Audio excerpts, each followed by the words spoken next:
तंत्रज्ञान जितके सोपे झाले आहे तितकेच ते आता फसवणुकीचे हत्यार बनत चालले आहे।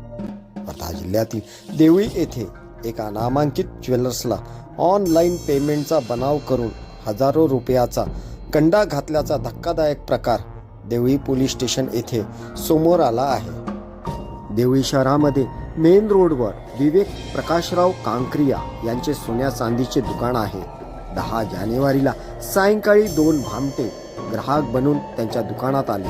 या भामट्यांनी 32,300 रुपये किमतीची सोन्याची अंगठी पसंत केली।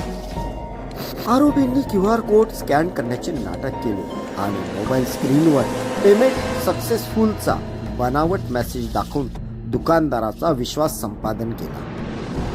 दुकानदाराने विश्वास ठेवून अंगठी सुपूर्द केली, मात्र भामटे गेल्यानंतर बँक खाते तपासले असता 1 रुपयाही जमा झाला नव्हता। या प्रकरणी देवळी पोलीस स्टेशनमध्ये भारतीय न्याय संहितानुसार BNS फसवणुकीचा गुन्हा दाखल करण्यात आला आहे। पोलीस निरीक्षक अमोल मंडाळकर यांच्या मार्गदर्शनात हवालदार मनोज कांबळे CCTV फुटेजच्या आधारे या भामट्यांचा शोध घेत आहे। या घटनेमुळे व्यापाऱ्यांमध्ये भीतीचे वातावरण आहे। ऑनलाईन पेमेंट स्वीकारताना केवळ समोरच्याच्या स्क्रीनवर विश्वास न ठेवता बँकेच्या मेसेज किंवा साऊंड बॉक्सची खातरजमा करावी असे आवाहन देवळी पोलिसांनी केले आहे।